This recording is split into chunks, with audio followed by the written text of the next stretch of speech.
Your butt does not self-lubricate like the vagina does, so lots of lube is definitely needed. Hello, my love. Welcome back to Arouse for another episode, and if you're new around here, welcome. My name is Sam. I am your host and personal life coach. Today's episode is if you can do anal, you can do anything. So there's not much more for me to say, so let's just dive in. Warning, the following presentation is intended for mature audiences. It includes stigma topics like sex, addictions, mental illness, adult dialogue, and strong language. Viewer discretion is advised. Before I really dive into all the tea, this conversation is not safe for work, not safe for your kids, or any judgmental parents, siblings, family members, friends, just anyone that's going to be very judgmental. Do not listen to this around them, or if you do, make sure you're wearing your AirPods or some sort of headphones so that no one else can hear this, because we're talking some serious tea on this shit, and I can't put this lightly. So, if you can do anal, you can do anything. Prep, research, and effort that goes into doing anal successfully and enjoying it is everything. I'm not talking about doing anal and absolutely hating it. Being in so much pain that you tell your partner that you're done, you're tapping out, and you're never going to do it again. Been there, and it's because I didn't do it right. There is a whole process that you have to go through, and doing it successfully takes time, care, and love. You need to prep and warm it up before you even try having sex and sticking your partner's penis or a large dildo in there. Think about it. Your butt does not self-lubricate like the vagina does, so lots of lube is definitely needed. And silicone-based lube, to be specific. Water-based can work if you have absolutely nothing else, but it doesn't work very well. It dries out too fast and you have to keep reapplying it, in my own experience, and it's not as comfortable. It also just takes up more time and you're stopping, and it can just cause more bumps in the journey. You also need to warm yourself up before a penis goes in your butt. So using toys and making sure you're comfortable and not in pain before going up a size or doing the actual act. You also need to relax and breathe through it. Breathe a lot. Take big, deep breaths. If you don't breathe, then you're contracting your muscles and you're making almost a isometric contraction. So it's going to actually hurt more than if you breathe and let go of the muscle contraction. Then it can feel better. Speaking from my own experience. But you also have to communicate this with your partner, because if they're going too fast, too hard, you need to tell them that, because they don't know. There's no penis in their butt.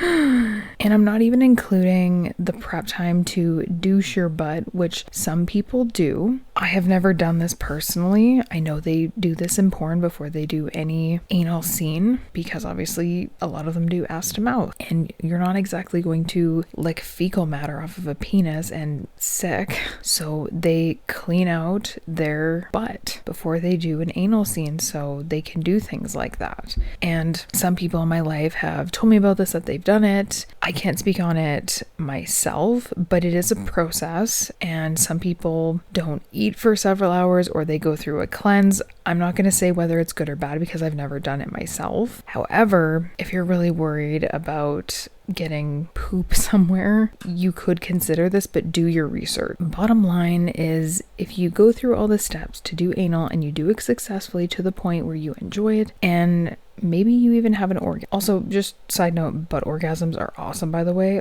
I've had a couple with a previous partner of mine, and they do feel pretty fucking awesome. Then you can really do anything. You take these steps out into the world to be prepared in other situations, obviously, because you're not going to do this in public. You're going to do things that even if you're scared, even if there's fear there, you're doing all the work beforehand to prep yourself and then continue to breathe through it, because anything you do that you've never done before can be scary. So you don't want to cause yourself more stress, but doing anything new can be a little stressful because you're scared, there's some fear there. However, this is a big takeaway from doing anal, that it applies to the outside world in a good way, that you're going to do prep work, you're going to make sure that you breathe, that you're going to do it even though you're kind of scared with anything. And you might think I'm crazy for comparing it to other things out in the world, but it does apply. Plus, you may even have a blast and find out something new about yourself, that you love doing anal, or at least you don't mind it. And then you can also take that out to the world as well, like, oh, I'm tried something new that I was really scared of, like rock climbing, or or something that was just really, really out of my comfort zone and you ended up liking it or loving it, or maybe you're just like, not for me, but you learned something new about yourself too. You did it even though you were scared. And I myself don't mind it, but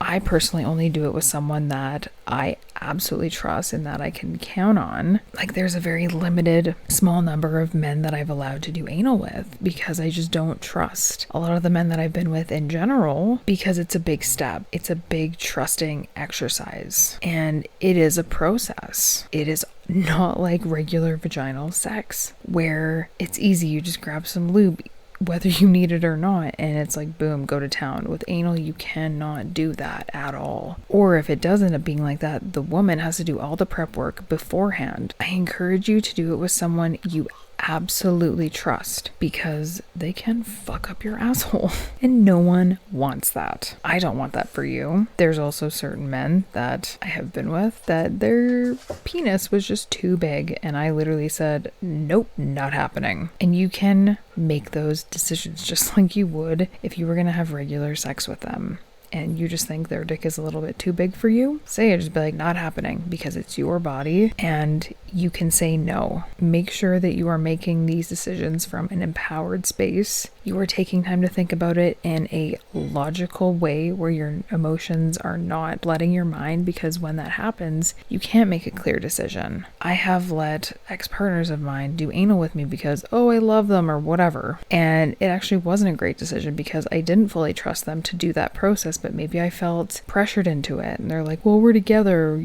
you know, you're my girlfriend. And it's like, that has nothing to do with it. I'm not ready, or I don't feel comfortable. I don't know if I can trust you in that situation. So it is up to you. You get to make that choice on who gets to come into you like that. And if you decide to say no, they need to accept that. If they don't and they have a bad reaction, then it's a really good thing that you said no before anything happened, because then you really know who they are. They're showing their true colors. So best of luck to you out there and happy fucking. I will see you in the next episode.